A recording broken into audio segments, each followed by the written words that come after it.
Let me turn my AC off. Sorry. This is CJ Baker, and this is episode 14 of the ongoing history of protest music, the companion podcast of the website, ongoing history of protest songs.com. So today, our special guest is Elise Okusami, who performs under the name Oceanator. And on August 28th, she's releasing her full length debut album, Things I Never Said. I'd like to thank you for being here. Yeah, thanks for having me. I'm stoked. So we're doing this through Zoom, so we are definitely social distancing. Hmm. So how are you making out with the pandemic? Yeah, doing okay. It's a lot, Yeah, and yeah, just kind of trying to find stuff to do and stay busy and not and yeah, do Zoom stuff with friends and try to have some kind of social stuff going on, even though we can't be in the same place. yeah. Because well, I guess was any of your touring would have been affected by it, or Oh yeah, yeah, all everything canceled. I yeah, had a couple things. I was supposed to play for some other people like in their bands, and then was uh, obviously planning to tour the new record when it came out. But yeah, yeah. So that's been a challenge, but I guess with the album coming out, you probably have a lot of live streaming events coming up. yeah, doing some live streams, doing one for the record release, and did a couple others earlier in the month. So yeah, it's just staying busy, trying to do what I can. Yeah, good. So as we mentioned, you're releasing the album Things I Never Said. So what was the motivation behind that as an album title? Um, I was trying to figure out. I had like a whole list of names of stuff I wanted to maybe name it, and that was actually one of the last things that came up. But I, it's out of one of the songs. It's out of the first song on the record, but in the song, it has kind of a different meaning than the way I think of it as the album title. Is just which is kind of that I'm really bad at talking about feelings with people, and it's much easier for me to put stuff and to process things through songwriting. So I was kind of thinking of the record as a collection of things that I never said, because it's easier for me to do it in song. That seems to be interesting that you say that because based on the three songs I know you released from the album, it does seem to be a fairly honest album. Yeah, yeah, yeah. I mean, yeah. That's how I process my feelings a lot, and sometimes I don't even realize what I'm processing until I've written the song. So yeah, I think that's Yeah, good. And then also, like I know songwriters generally, any song they write, they almost consider like their baby. But do you have like a favorite song off the album or? Uh, not no. Yeah, I like I like them all. Okay. Um, in terms of playing live, though, I think "A Crack in the World," which was the first single, is one of my favorites to play live. There's just something about it that's super fun to do. But yeah, I love them all. Yep, excellent. So, of course, the name of this podcast is The Ongoing History of Protest Music. So, the podcast and the website usually tends to focus on music that's a bit more political in nature. Mhm. Based on the three songs released on the album so far, I wouldn't describe it as protest music in the traditional sense of the word, but there definitely appears to be a social awareness to it. Like, for example, I know a crack in the word that you mentioned, and to a certain extent, a song like I Would Find You, there seems to be an acknowledgement of the current state of the world. So am I correct in concluding that there is an intersecting of the personal and political on the album? Yeah, I think it's like you mentioned, it's definitely not a traditional sort of protest song thing, but I think that if you're aware of the world and living in the world and paying attention, it's hard to keep that sort of stuff out of your songs, and I don't particularly think that there's any reason why you should keep it out of your song. So I think the social awareness and everything that's going on in the world is going to bleed into your songs, and even if something's not being explicitly political, it's still has those undertones a lot of the time. I think there's a ton of artists that have songs that you could, you wouldn't put them on like a protest songs list in the traditional sense, but I think a lot of music is still um, political and protest e um and it's taking a stand and it's saying something, even if it's not outright just like you know specifically naming the thing that they're protesting against. Yeah, and I think that's the thing. That's something I didn't notice, like even like through following you on Twitter, and it seems like even when you're not directly addressing it in the music, that seems to be something that you're very vocal about speaking up about things. Yeah, I think for something when I'm writing, it's just I've tried to write like more specifically, kind of like so exactly what the song is referencing, and those songs for me just I think it's just not my style. It's just not something I do as well writing that way. So Yeah, when I've written songs like that, I just haven't been happy with them. Um, so yeah, they just when they're more explicit like that, I just think they're my personal songs are not great. So that's kind of why it's more just kind of the general social and emotional stuff of it, and then I yeah talk about it on Twitter or in person or whatever. yep. So it's good that you're still using your platform there. Yeah. And thinking of using your platform, I think one of the first things, because I was a bit late, kind of discovering your music, but I think the Yeah. first thing I kind of connected with was actually this actually does connect to protest music.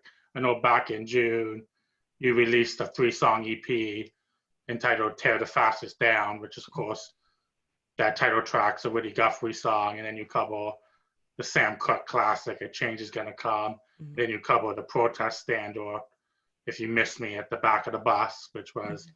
written by the civil rights activist Charles Neblett, who was also a member of the Freedom Singers. Mhm. So, what was the motivation of recording those 3 songs? Uh, well, we were originally gonna do. Well, my original idea was to do more songs, and I wanted to do. It was for one of the earlier Bandcamp days, and I wanted to do something. Um, I just wanted to do something, because I felt like I was sharing about it and donating like what I could and stuff, but I wanted to just try and see what else I could do, and something that I can do is music stuff. So I I got the idea to do a uh, covers EP, and then I was like, oh well, I might as well like theme it too, Yeah, and then I got Barties involved, and I was like, oh, I was thinking about doing Woody Guthrie and yeah. Sam Cooke, and I originally wanted to do like a few other things and maybe some Phil Oaks or something too, and then I just ran out of time. But yeah, Barties Yeah, was like, Phil Oaks would have been good. yeah. I just we decided to do all of this on I think the Tuesday, and then recorded it on Thursday and put it out Friday. So I was just like, Yeah, I left the Phil Oaks off because I just didn't feel like I would, because I hadn't learned how to play that one yet, and I was like, I yeah. don't want to rush it and not, you know. But yeah, Barties was he's from Oklahoma. He was like, "Can I have the Woody Guthrie song?" Okay. I was like, "Yeah, that's fine. That's fine." I Yeah, you think, did a good job of it. yeah, he nailed it. So yeah, I just those. I mean, a change is gonna come. I think we all know is one of the greatest songs ever written. Yeah, Um, and definitely timeless. yeah, absolutely. Unfortunately, still relevant. Yes, definitely unfortunate. But yeah, so I want to do that one, and then the when I was a kid, my mom had this. I don't. She had this mixtape that I think she had made, or a friend had made, or something. So I don't actually know like what it was called, but it had a bunch of civil rights era protest songs, and "If You Miss Me at the Back of the Bus" was on Yeah. there, um, and like "Wade in the Water" was on there, and all that stuff. So Okay. yeah, if you miss me, I don't know. I just always really liked that song, and just think it's great, and it's also just like very. It says a lot in very few words, Yep, it and does.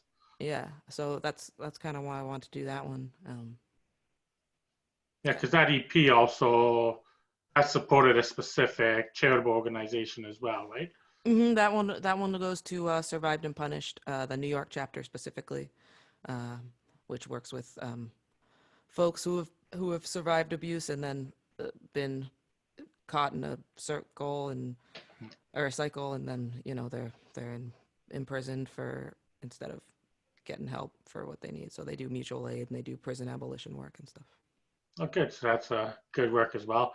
And we Yeah. know even something like prison abolition is something that's been in the news a lot. So I guess Totally. that's something that you support then. Yeah, I think so. I mean, I definitely am learning a lot more about it now. It's weird. I was talking to some folks about it. It's like something that I unfortunately didn't do a ton of research on before, but has always been like an idea that I had that, just from growing up thinking like just very, very base level, like prisons are bad. Yeah. um, and then like uh, I didn't even realize how much work had already been done on it. Just because I don't know, I hadn't looked into it, which is, you know, unfortunate, but I'm learning a lot of stuff now, and there's tons of tons of literature, and just trying to get my hands on what I can and learn more about how that is something that is possible to do.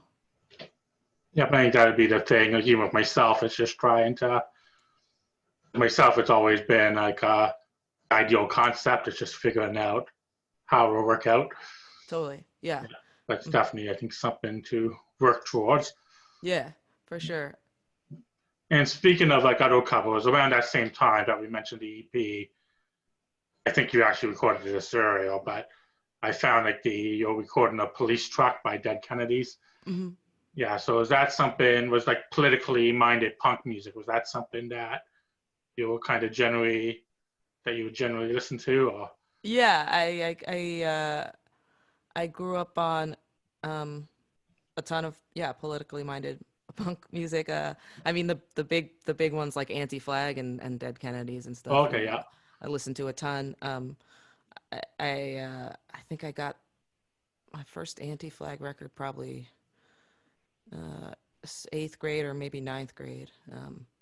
And I've been listening to them, and I think you know I it's like it's interesting. I think bands like them like shaped a lot of my thoughts, but also I gravitated towards it because I was already thinking a lot of those thoughts, if that makes sense. yeah, And that's yeah. So it was kind of like I I liked the music. The lyrics were like interesting and inspiring, and also helped me to think about things and that maybe I hadn't, and find other stuff to research and learn. And so yeah, I think that's always been a pretty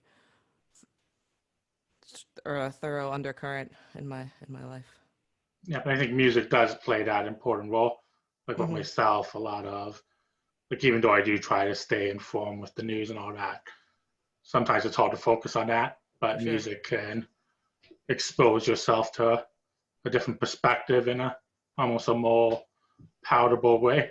Totally. Yeah. And it's like you can you can listen to a song that's about something specific, or if it's something in general, and listen to it a couple times and really get into it and think about it and like form your opinion on it without like you're reading the news and you're just getting like feeling worse and worse and worse because everything's terrible. You get, instead of just like getting kind of overwhelmed, I feel like you get the time and the space to think through things a little bit more with like music stuff. Yeah. So we mentioned like obviously a few influences with like the punk, and we talked about even some of like the photo songs from like the civil rights era. But do you have any other musical influences? Yeah. I mean, I grew up like we were talking about punk. I mean, Green Day's what started to get me into punk in the first place. That was kind of like my gateway band. Yeah, And even they've got a little bit of politics going over there. And yeah. Like I um, guess American Idiot and stuff. Yeah, yeah, yeah, that was a little that came out later. I got into them like the Dookie era, yeah, but whatever. Um, and then yeah, I love David Bazan and Pedro the Lion a lot, and Wolf Parade has been a big one, especially more recently. And yeah, all the old '60s soul stuff like my dad used to play a lot of that around the house. So Yeah. even it's one of those things where like I've heard so many of these songs, and then like later I'll like learn who that artist was, but just because like he always, and he's just got music playing all day. That's what he does still. He's got his collection, and he just sits and listens to music. So I think a lot of stuff came in like kind of osmosis, like didn't Yeah. you know so I don't have like names for all of the artists, but yeah, those are some big ones. And then I remember being super stoked about the Distillers because it was like one of the bigger punk bands that I'd seen that had like a non-male person in Yeah. it even. So that was big for me, being like, oh, okay, cool, like great. I'm not the only girl trying to do punk. Even like I knew that wasn't a thing, like true, but Yeah. it felt like it sometimes. Just looking around and seeing all the bands that were out there. I think that representation is important. And even in connection with that, was that something like being someone, like you mentioned, like a girl playing punk, like even playing the music you're playing? Has that ever been an issue at all? Or? Yeah, I mean it's weird. I got used to it, I think, after a while, just being like usually the only girl on stage, and usually also the only black person on stage Yeah. for a real long time. And I kind of got used to it because I was doing it so much, but so I was like less bothered by it, I guess. Just, you get used to stuff, and that's one of the things that's been really cool recently. I was actually just talking to Barties about this, is like there's so many of us out there, just like black folk and Yeah. and women and non-men in general, playing music, and now there's like much more visibility on it, so it doesn't feel so alone, and it's really cool to get to see all these people doing it and get to be in this scene that, like, when I was a kid, I don't think that I actually ever imagined seeing.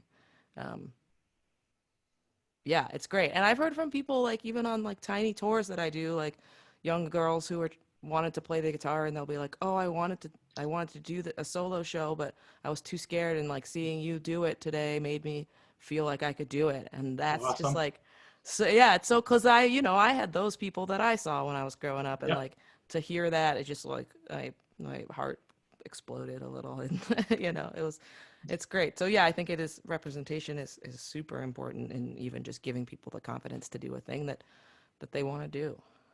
Yeah. I think it's good that shift's happening. That even goes back like when we talked about even music, like protest music and even political statements. I think in some cases it's just the act of making music. Hmm. Yeah, totally. And like just to even put just the act of doing it, and also just the act of like celebrating joy, I think can Yeah. be a political statement. We do need that, especially with these times we're in. Yeah. Yeah, because like you can't you gotta see the good stuff sometimes, and you gotta find stuff you can enjoy, because otherwise you're just gonna burn out, and you're not gonna be able to do it anyway. You gotta take Yeah. some time to do stuff that makes life good. So before we conclude, is there anything else you want to plug or say? Oh, yeah, you mentioned the record's coming out on August 28th, and I have the record release show that day. If Mhm. you all want to get tickets, it's you buy them on Eventbrite, and they're split. The Some of the money comes to the band, a bunch of the money goes to the undocumented workers at Babies, or people who couldn't qualify for unemployment, and then 10% goes to the Audre Lorde Project, and 10% goes to Make the Road New York. So you can pay anywhere from $5 to $50, and that's where your money's going to be going Oh, if you awesome. want to So come to is the there a street. Yeah. website to go for that or? Yeah, I've been linking it. If you just if people want to just check out like my Instagram or Twitter, in the bio, I've got links for the release show and stuff. Okay. It's in like Eventbrite tickets. Yeah. So that Yeah. would be what, at Oceanator or? Yeah, Twitter is at Oceanator, and Instagram is at Oceanator Band. Okay. So But they yeah, can check that out. yep, and there's links for the record and the tickets and other stuff. Okay, good. So they can check that out. And I know you have a lot of like exclusive stuff, like even like on Bandcamp there and Yeah, there's a whole bunch of stuff on Bandcamp. yeah. that Tear the Fascists Down is on there, and the Yeah. money for that is still going to Survived and Punished. So if you want to pick that up, that's yeah, 100% donations for that. But you can stream it on there too, Yeah. whatever you want to do. 'Cause that's even the one thing I noticed. Because I noticed with yourself, I noticed that for a lot of like indie artists right now, there seems to be a big thing with doing like I always knew vinyl was kind of still a big thing, but I noticed the cassettes. Yeah, Yeah, yeah. that's and People, what kind of stands out to me, it's the people that put out the cassettes. Because I remember cassettes when I was younger, but most of the people that put out cassettes are younger than me. So it's like, so I just kind of find it kind of cool that people are kind of getting into that. And yeah, yeah, it's rad, and I like a cassette. I mean, I vinyl is still my favorite, but cassettes are fun. I like how small they are, and I like the idea of leaving your house and not bringing your phone, but still yeah, having music. Because I used to love, listening to my cassettes or my CD.